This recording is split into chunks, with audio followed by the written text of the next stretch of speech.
Hello Malwarenauts, welcome to the first Malware Monthly video. This is a special February and March remote and quarantine version of the Double M. So sit back, relax, here comes the facts. Ransomware groups promise not to hit hospitals amid pandemic. Bleeping Computer reached out to numerous ransomware operators asking if they were going to avoid infecting healthcare organizations during the pandemic. Many of them said they were, including Maze Ransomware. However, these groups also said that they would still go after pharmaceutical organizations because they believe drug companies profit more than anyone during a pandemic. COVID-19 vaccine test lab hit by Maze Ransomware. Well, that was quick. Hammersmith Medicine's Research, a British laboratory facility that was about to test coronavirus vaccines, was hit with the Maze ransomware on March 14th. According to Hammersmith, they were able to deal with the infection without paying the criminals. So the Maze Group, as it's known to do these days, threatened to publish the company's compromised data on the darknet unless they pay. The bad guys have followed through with publishing some of Hammersmith's patient data on the web already. This is a great example of underlining the value of technologies that prevent infection. Our anti-ransomware and anti-exploit technologies are some of the best weapons against these threats. We are obviously glad to see companies recover from ransomware infections without giving in to criminal demands. However, it's because of a lower return on investment due to victim companies being more prepared that we see more actors using the same trick as Maze. It's a bold strategy, Cotton. Let's see if it pays off for them. Could this attack signal the future of ransomware? An infection of an unnamed pipeline operator's IT network resulted in ransoming of their operational systems, which included industrial control systems, or ICS. These systems are used to run and regulate everything from power stations to sewage treatment plants and even nuclear refinement centers. The reality that our critical infrastructure defense is weak against these attacks makes ICS a juicy target. There's a silver lining though. This attack will result in greater defense of our critical infrastructure, and there are likely going to be greater resources in hunting the attackers than if the target was just a cereal box factory. So either the most sophisticated or most foolish cybercriminals really need to apply. Yes! I am invincible! Yes! I am invincible! RobbinHood ransomware takes the driver's seat. RobbinHood is a dangerous Wait, that's not it. Okay. RobbinHood is a dangerous ransomware family rarely seen in the wild. It was responsible for the attacks against the cities of Baltimore, Maryland, and Greenville, North Carolina. RobbinHood is installed manually by attackers who brute force credentials for ill-configured, outward-facing services like the Remote Desktop Protocol, or RDP.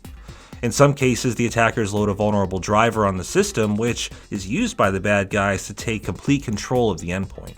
We talk a lot about ransomware that spreads through email, but we need to remember that there are groups who specifically focus on infecting networks manually. This provides attackers more control over the system so they can disable security software or modify any system settings before launching the malware. For as much as we talk about preventing ransomware by stopping the infection from occurring, in cases of ransomware like RobbinHood, having an organization who is resilient to a ransomware infection is key. Let's break this down. First, RobbinHood attackers brute force an RDP service port on an endpoint of a network. Once on the endpoint, the attacker may install a vulnerable driver, launch an exploit, or use some other hacking tool to gain full administrative control of the system. From here, the attackers can look for any other connected systems on the network and try to manually jump from one endpoint to another. At this point, the attacker can disable security software and modify any configurations that might prevent the malware from running smoothly. Finally, once enough endpoints are under the control of the attacker, ransomware is executed on all compromised systems. A company who only relies on border security or detections of known threats will likely be compromised easily and end up paying ransom. However, an organization which is ransomware resilient will have their data segmented, created proper backups, and provide least required access to user accounts. This won't stop the ransomware attack, but it will allow for the organization to respond in a way that likely avoids paying the ransom and is the best chance for getting the organization back up quickly. Regardless, the best defense against this threat is to secure any outward-facing ports or services on every endpoint and server in the network, applying multi-factor authentication or just complex password management requirements if resources are limited. Nefilim ransomware threatens to release data.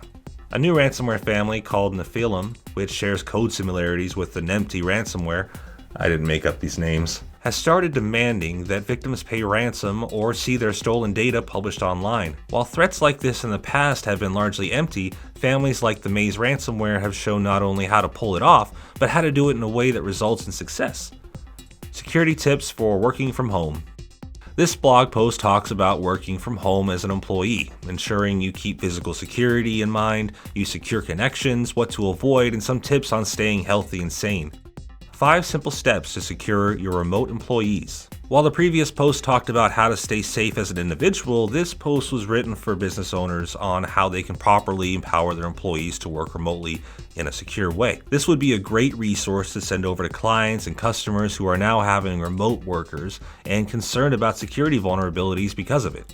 RemoteSec, achieving on-prem security levels with cloud-based remote teams. Here's another post about securing remote employees, but this goes into even more detail about remote security and the tools and policies that help organizations keep their remote access secured. This would be another one to spread to clients looking to make sure that they aren't missing any concepts of secure remote working. Bring your own privacy, VPNs for consumers and organizations. With so many folks working from home right now, VPNs are in high demand, but as many of us in the industry know, some VPNs are legit while others are just scams. This blog post on Malware Labs talks about some of the dangers concerning VPN use, how to use this technology safely, and what to keep in mind when choosing a VPN provider. When I chose my VPN, I was scared at first.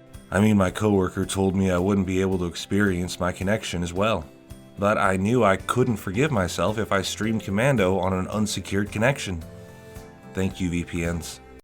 Lock and Code. Check out the new Malware Labs podcast, Lock and Code. I'm in one. It's hosted by David Ruiz, and they have already pushed out 3 episodes.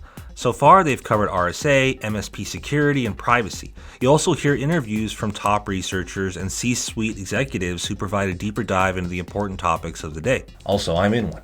Finally, a note about using Zoom, the conference software. We've seen news recently discussing Zoom squatting, or when an unauthorized and likely unwelcome intruder joins a Zoom meeting to spy on or disrupt the attendees. Okay, thanks everyone for meeting today online. I tried to make it as easy as possible to join the meeting. I know we had some trouble last time with passwords. Hopefully that isn't an issue.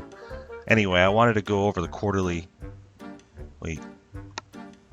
Is that a dick? When creating a new room to meet in, it's advisable to use a random meeting ID and apply a password to the meeting. That's it for this Malware Monthly, folks. Thank you for watching. Stay safe, take care of each other, and I'll see you next time.